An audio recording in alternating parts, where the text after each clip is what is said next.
눈길에 또 이렇게 아직도 불편하실 때 잘 오셨습니다.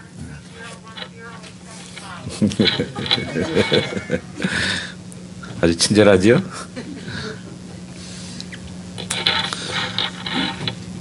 구원받은 성도가 어떻게 살아야 되는가? 또 그 삶의 우선순위, 그 프라이어티는 무엇인가 하는 것을 오늘 말씀하고 있습니다.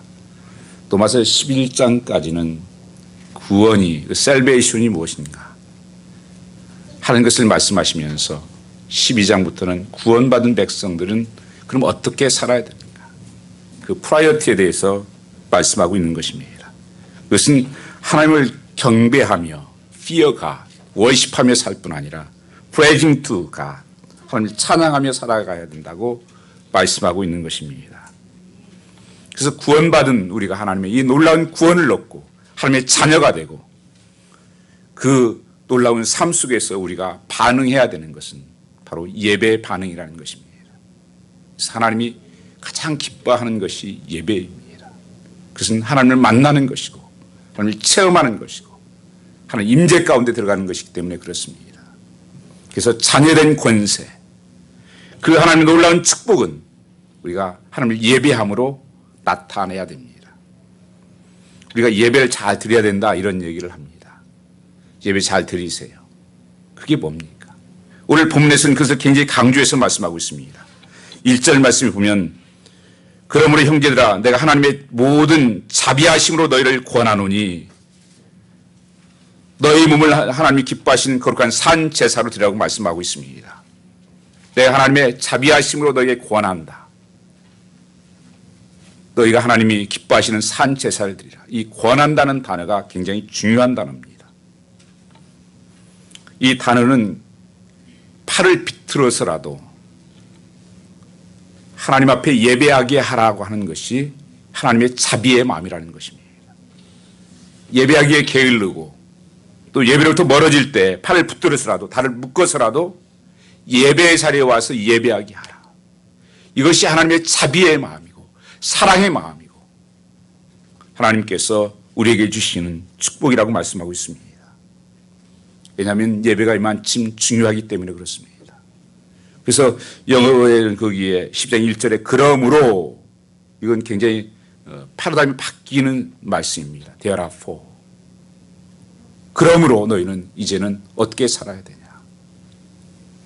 팔을 어떻게 빗들어서라도 발을 묶어서라도 예배 자리에 와서 하나님 앞에 온전한 신령한 예배를 드리는 자가 내 백성이다. 그게 축복된 백성이다. 이렇게 말씀하고 있는 것입니다. 그런데 오늘 말씀을 보면 하나님 모든 자비하신 너희를 거는 너희 몸을 하나님 기뻐하시는 거룩한 산 제사를 드리라고 말씀하고 있습니다. 몸을 드리라. 우리는 일반적으로 하나님을 말씀할 때는 하나님은 우리의 마음을 보시는 하나님이시다. 우리의 중심을 보시는 하나님이시다. 되게 그렇게 알고 있었는데 왜 하나님께서는 몸을 드리라고 말씀하실까? 우리가 예수 믿고 나면서 우리 삶이 변화되는 것이 뭐냐 하면 내 삶의 주인이 바뀝니다. 하나님이 왕이 되십니다. 그분이 주인 되십니다. 그리고 내 몸은 하나님의 성령이 거하는 전이 된다고 하는 거예요. 내 몸이 하나님의 전이 된다고 고린도서에 말씀하십니다.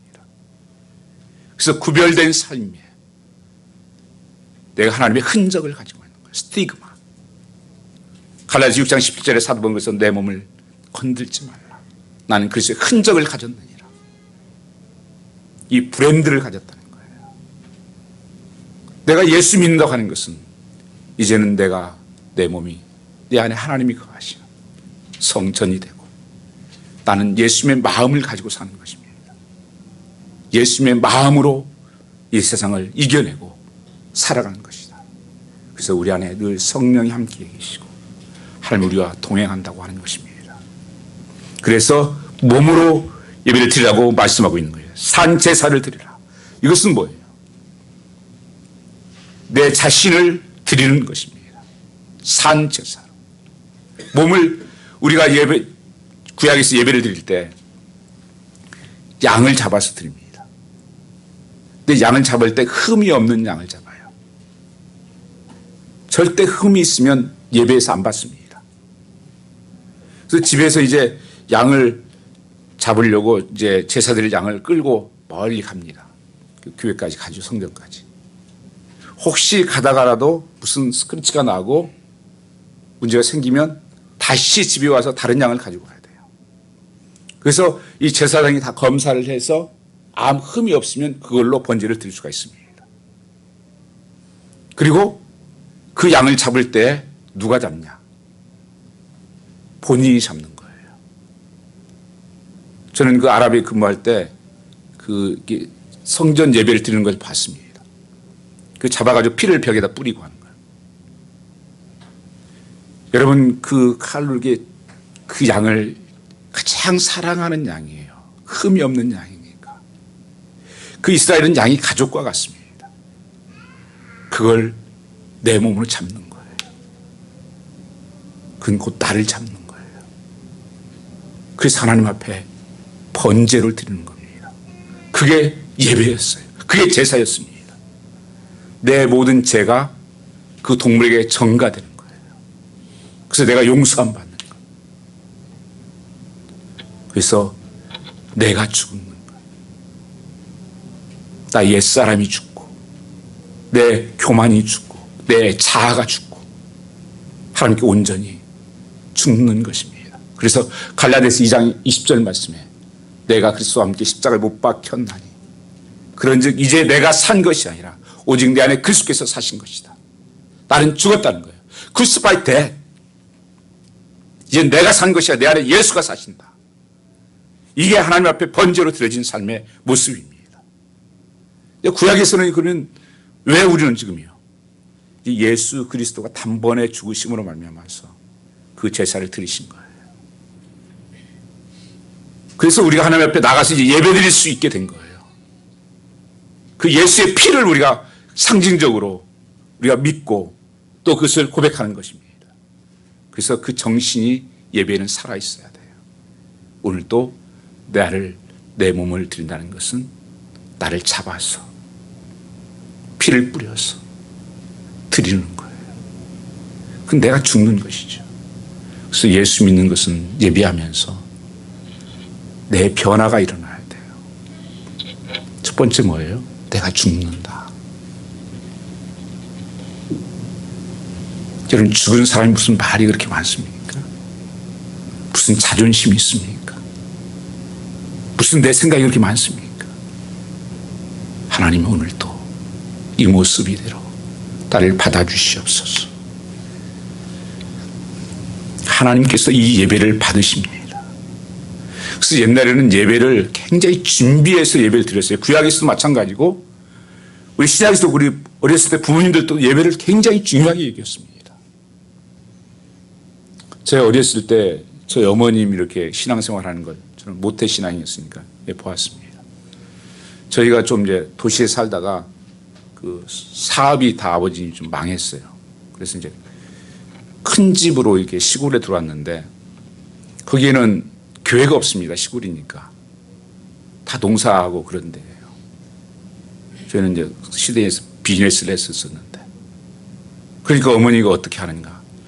거기 제가 보기에는 15리가 20리 정도 된다 그랬어요. 8km 정도. 거기 다 사람들 다 일하고 사람들 다 바쁘죠. 한 사람도 예수 믿는 사람이 없어요. 그 동네에. 그러면 한복을 싹 차려입으시고 그 전날 토요일 날은 헌금을 그 있는 것 중에서 돈을 골라서 그 숯불, 옛날 숯불에다가 이렇게 다리미 혹시 보셨나요? 이게 이 손잡이 있어가지고 다리미 그래서 숯불을 얹어놓고 다리는 거예요. 뭐 동전도 다리고 이렇게 해요. 돈을 다 다립니다. 그래서 누구 이렇게 헌금 줄 거 이렇게 다 정해가지고 그리고 한복 싹 입으시고 저도 몇 번 이제 따라가고 하고 뭐니까 어렸을 때처럼 거기까지 걸어서 그 준비해서 그 예배에 가고 오시는 모습들을 저는 많이 보았어요. 그래서 옛날에는 어른들이 그랬어요. 토요일 날도 일찍 자라. 내일 예배니까. 그래서 우리 몸이 영과 육과 혼으로 돼 있어요. 우리의 바디가 있죠. 혼 마음이 있죠. 영이 있죠. 그게 우리예요. 그것이 준비되어야 된다는 거예요.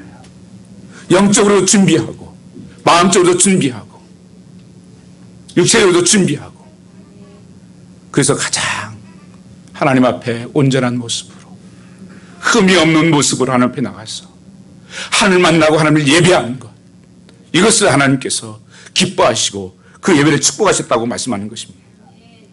그런데 이 시대의 예배를 보면서 하나님께서 이사야에게 이렇게 말씀하십니다. 이사야에서 1장 11절 12절 말씀해 보시면, 여호와께서 말씀하시되 너희의 무수한 재물이 내게 무엇이 유익이뇨?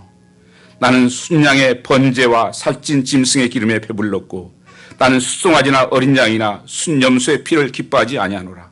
너희가 내 앞에 보이려 오니 이것을 누가 너에게 요구하였느냐? 내 바닥만 밟을 뿐이니라. 잘못된 예배에 대해서 말씀하는 거예요. 뭐라고 말씀해요? 예배를 보러 오느냐? 예배는 보는 게 아니에요. 드리는 것입니다.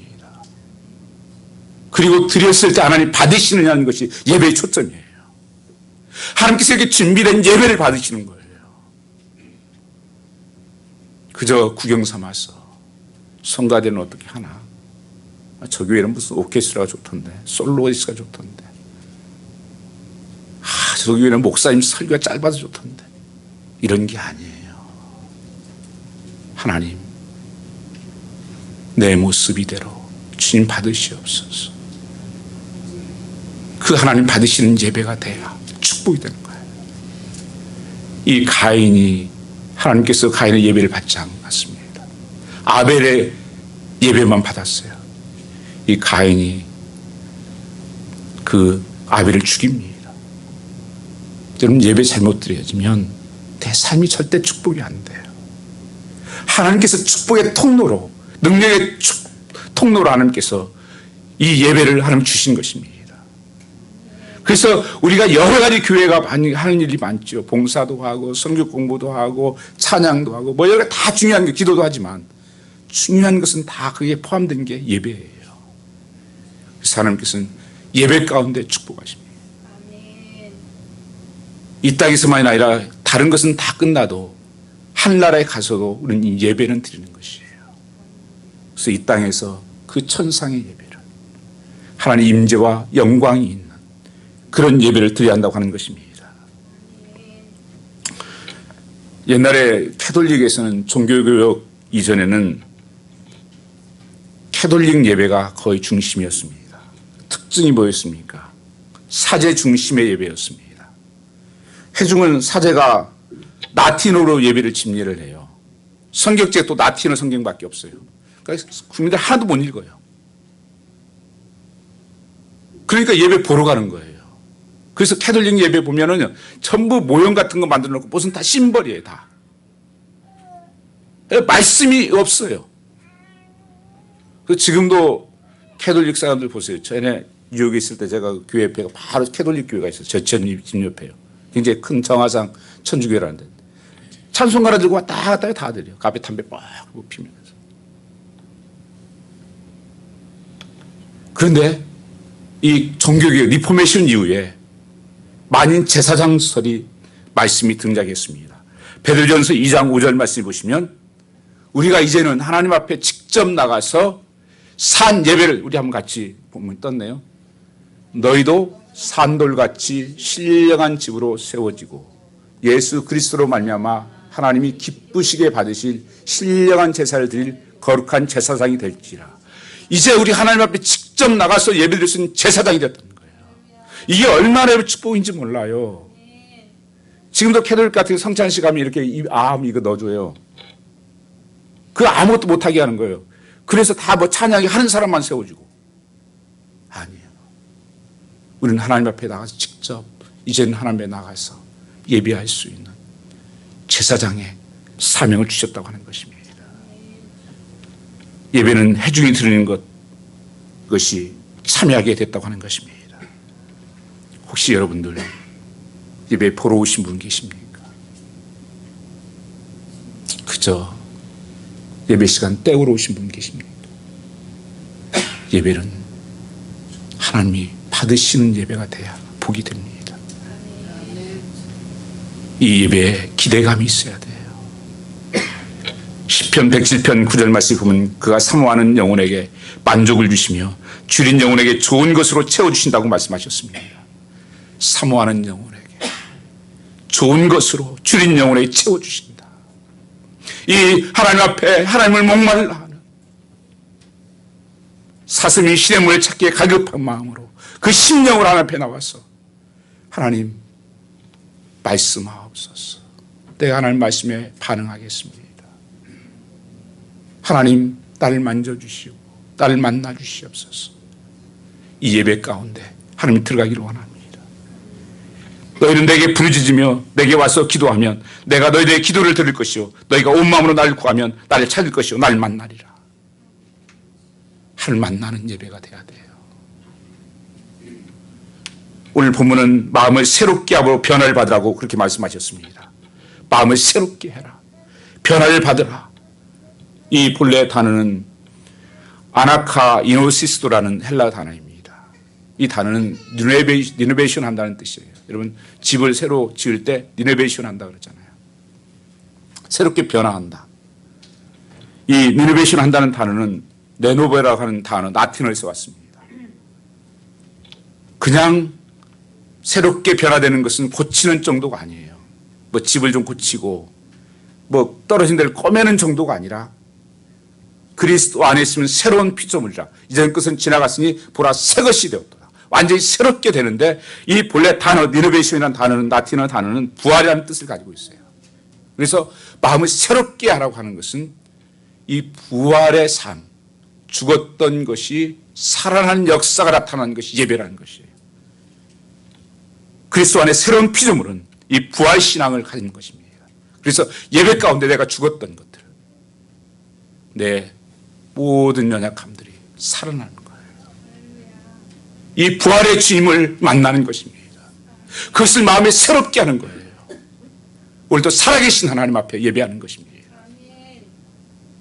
많은 사람들이 보이지 않으니까 하나님이 없는 것 아니요.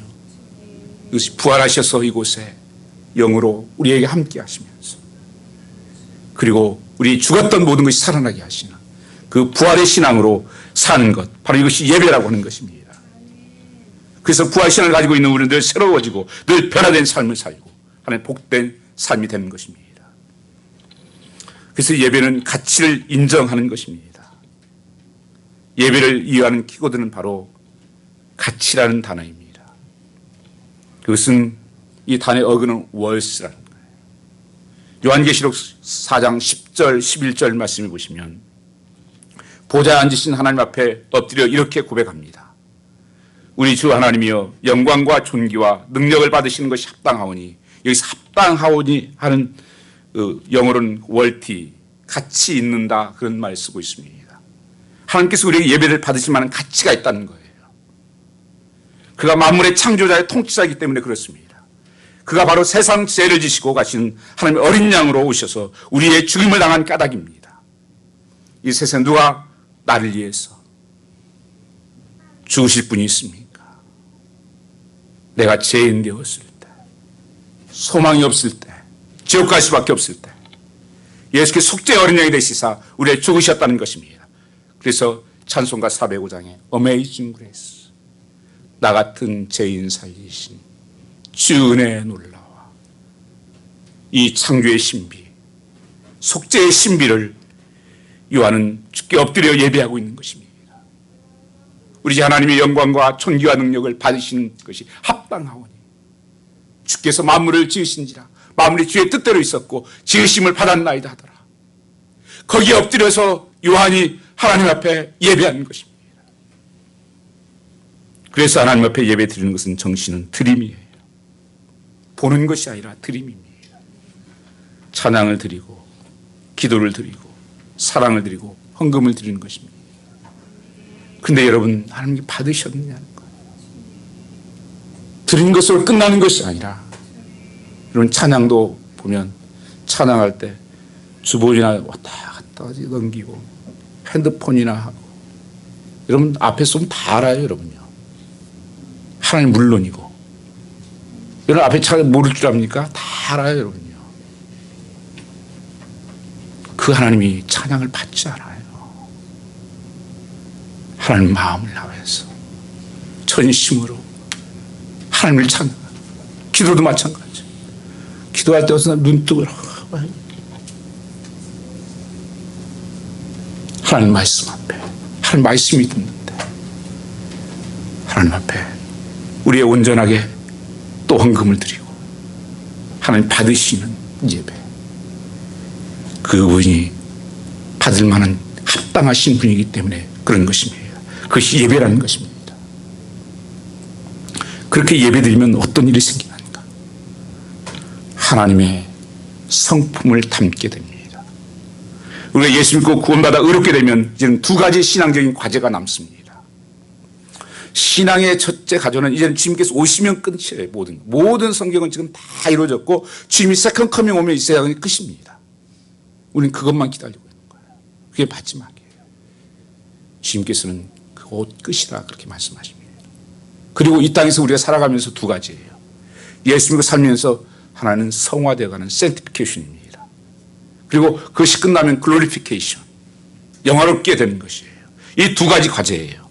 오늘 본문에 보면 흰옷을 입은 것은 성화의 길을 걸었다는 것입니다. 이 성화의 완성 상태가 바로 영화인 것입니다. 그래서 24사 장로들이 뭐라고 합니까? 거룩하시고 영화로우신 하나님을 바라보고 살았기 때문이다. 흰옷을 입고 너희가 하나님 앞에 나아가라. 이 거룩을 말씀하는 거예요. 날마다 우리 삶은 주님 닮아가는 것. 그래서 예수 삶 믿는 가장 큰 목적이에요. 주님을 닮아가는 거예요. 성령의 열매들이 맺혀가는 거예요. 사랑이 커가고, 기쁨이 커가고, 충성이 커가고, 온유가 커가고, 그 9가지 열매들이 맺혀가는 것입니다. 이게 예수님의 성품이거든요. 그리고 예수님의 성품은 팔복에서 나타나 있습니다. 여러분, 예수 믿으면 닮은 모습이 있어야 됩니다. 하나님의 자녀면 닮은 모습이 있죠. 여러분, 부모님들은 우리 자녀들 보면 닮은 모습이 있잖아요. 찾아보면 뭐라도 닮은 것이 있어요. 나이가 들어가서 보면 더 닮아가더라고요. 여러분, 주님 닮은 모습이 어떤 것입니까? 거룩한 모습이, 사랑하는 모습이 주님의 두 가지 속성이에요. 하나님 거룩하시다, 하나님 사랑이시다. 날마다 내 삶 속에서 이 거룩함이 이 세상에 있어서 구별된 삶을, 그래서 오늘 2절 말씀 보면 너희는 이 시대를 본받지 말고 마음을 새롭게 함으로, 이 세대를 본받지 말고 이 세상의 유행을 쫓아가지 말고 하나님의 거룩하심에 나아가라는 것이고, 그리고 사랑으로 너희가 나아가라고 말씀하고 있는 것입니다. 그래서 예배를 하나님을 바라보는 것이에요. 하나님 바라보면 닮게 되어 있다는 것입니다. 그래서 예수를 바라보는 거예요. 우리가 조심해야 되는 것이 찬양도요.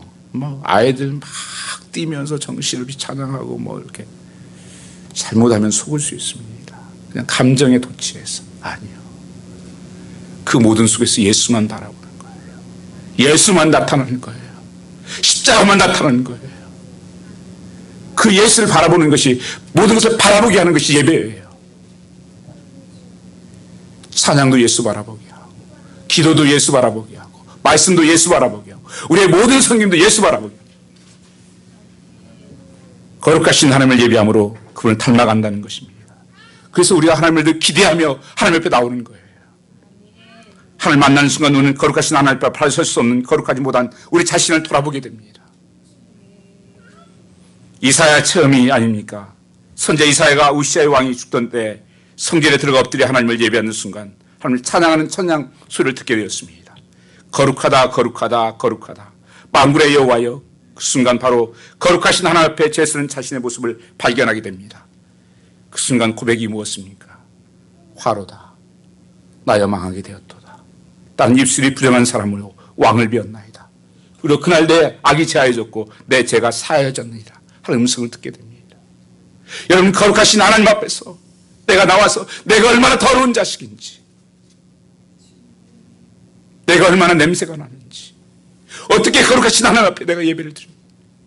그 왕이신 앞에. 하나님, 내가 죄인입니다. 이 모습 이대로 받아주십시오.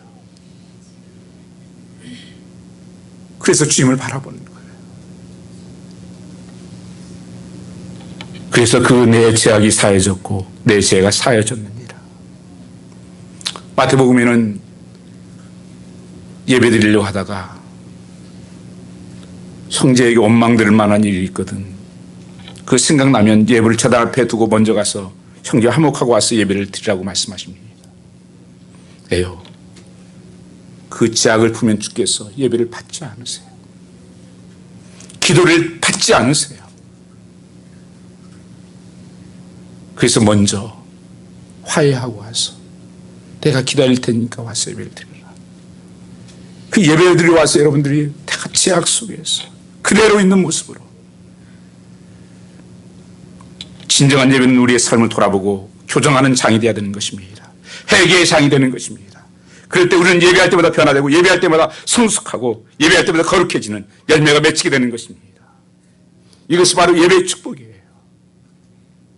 수없이 많은 예배를 드리지만 왜 변화가 안 일어납니까?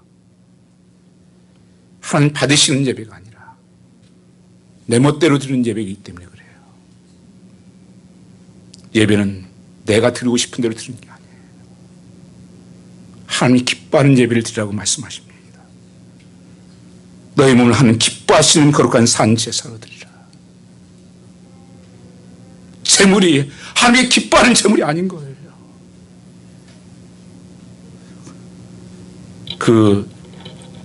하나님께서 제물 안 받은 것이 무엇입니까? 자기 법대로 하나님께서 이렇게 드리라고 그랬는데 자기 마음대로 드렸어요.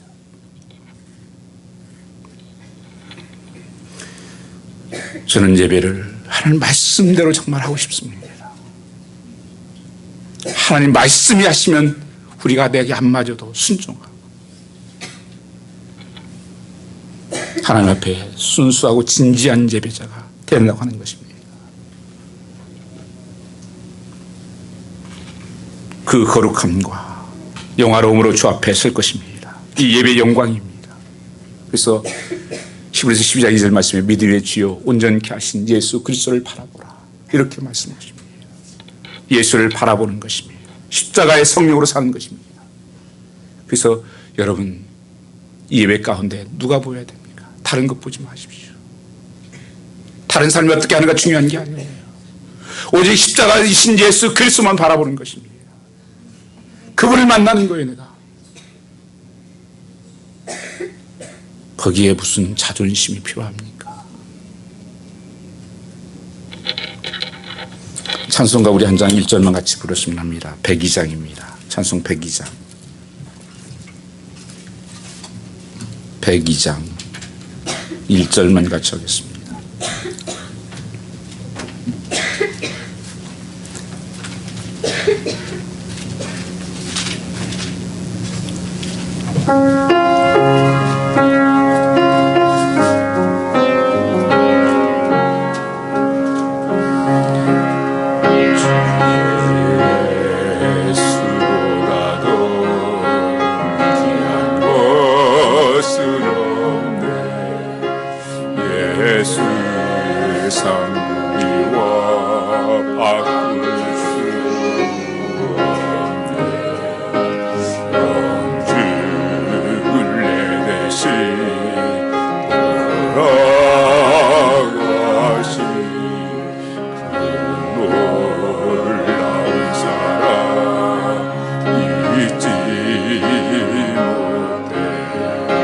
세상 즐거움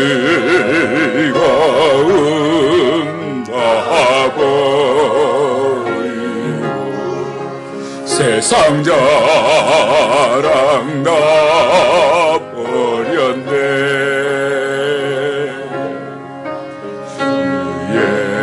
예수보다도 귀한 것은 없네. 예수 밖에는 없네. 여러분, 이 고백이 여러분의 진실한 고백입니까? 주 예수보다 귀한 것은 없네. 이 세상 어떤 것과 바꿀 수 없네. 영 죽을 내 대신 돌아가신 그 놀라운 사랑 잊지 못해. 세상 즐거움 다 버리고 세상 자랑 다 버렸네. 우리 주 예수보다 귀한 것은 없네. 주님께서 들으시고 이선하지 말라 그렇게 말씀하진 않을까요? 내 마음도 없는 고백 아니야. 한 1절 쓰실 생각하면서 한 번 더 같이 부르겠습니다.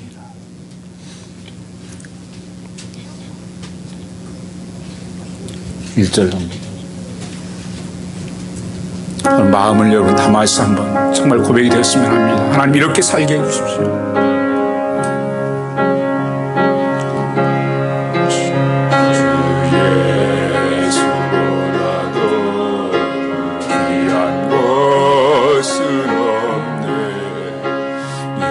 세상 무기와 바꿀 수 없네. 영죽을 내 대신 돌아가신 그 놀라운 사랑 잊지 못해. 세상 즐거움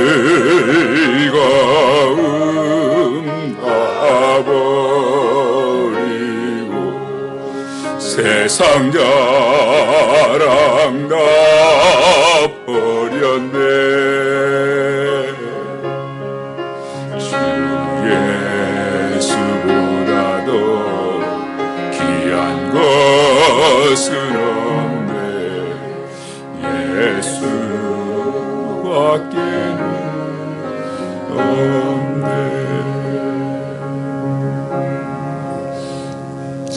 저희 어머님이 저희 어렸을 때 차가 자동차가 있었었는데 시골에 이제 다 망하고 시골에 가니까 무슨 차가 있습니까? 그 차 시골에 뭐 그 8km 정도를 비가 오나 눈이 오나 한복 차려입고 주일날 헌금을 준비해서 그 가시는 모습이 지금도 저는 눈에 선합니다. 새벽을 또 깨우면서 새벽에 첫 차를 타고 가십니다. 여러분 주 예수보다 귀한 것은 없습니다. 그래서 하나님 앞에 예배드리는 고백이 이 고백이 되어야 되는 것입니다. 그래서 예배하면 삶이 변해요.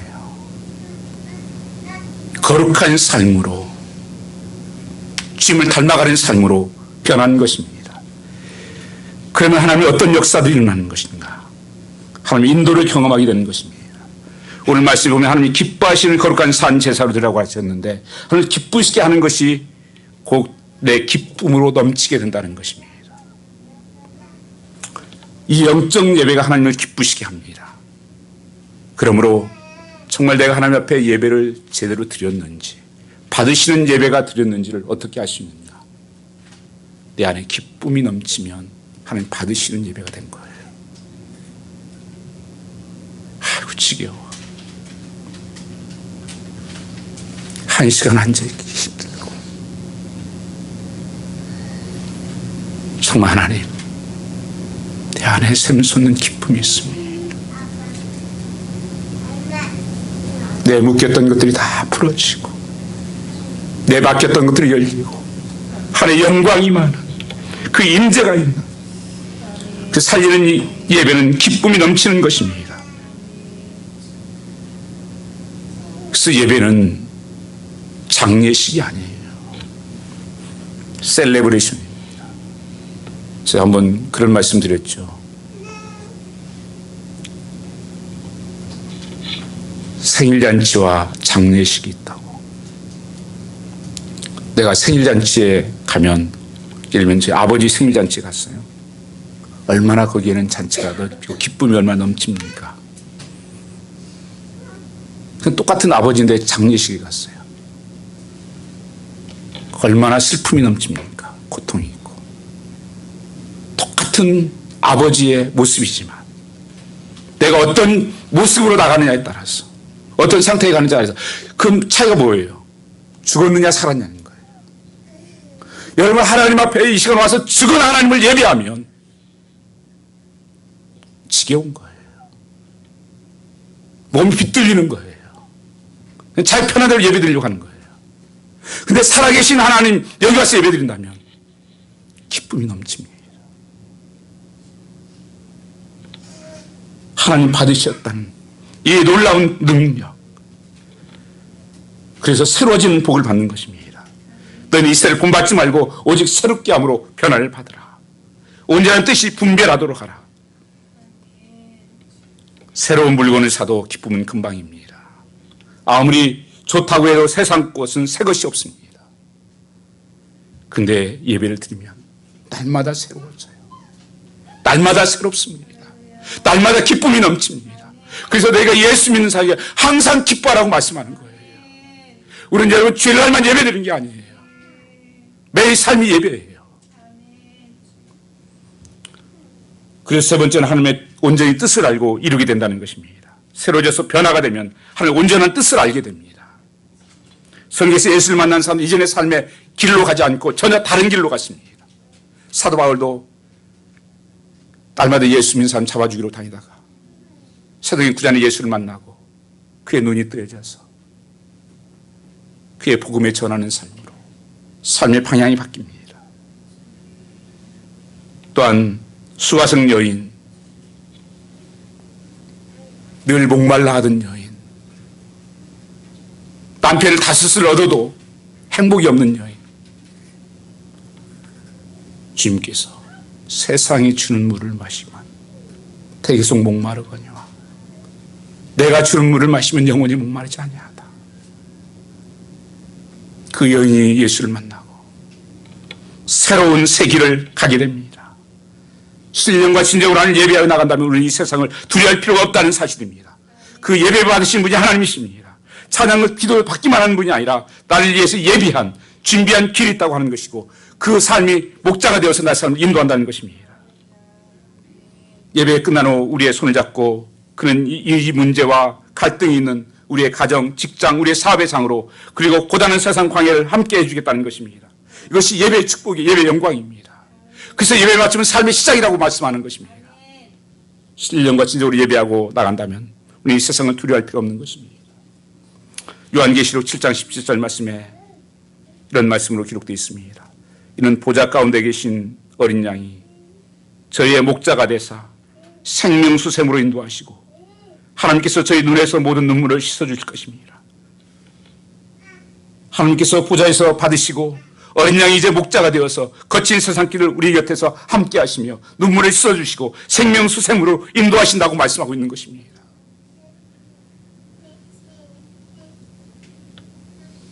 세계 제2차 대전이 발발했을 때 대영적인 국민들을 깊은 절망과 불안에 빠져 있었습니다. 전쟁에 승산이 없다고 모든 사람들이 얘기했습니다. 나치 독일의 점령은 시간 문제로 예측되고 있었습니다. 이런 상황에서 대영제국의 지도부는 선전포고를 하게 됩니다.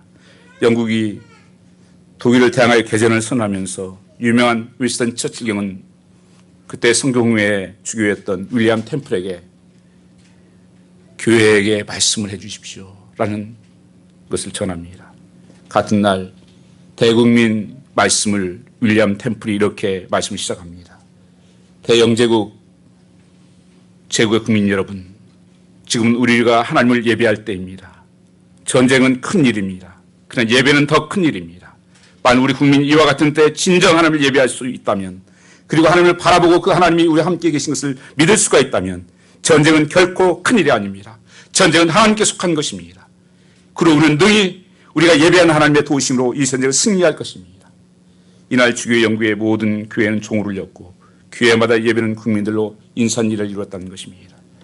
그리고 과연 대영제국은 치열한 전선에서 버티고 견뎌내 마침내 승리할 수 있었습니다. 이게 예배의 영광이에요.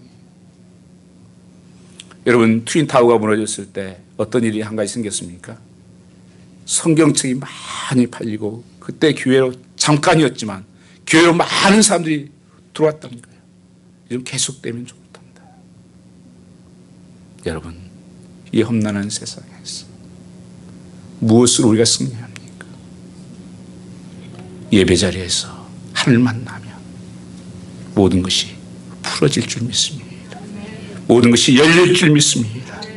이 영광을 체험하시는 여러분 되시기를 주님을 축복합니다. 우리 찬양 하나 같이 하겠습니다.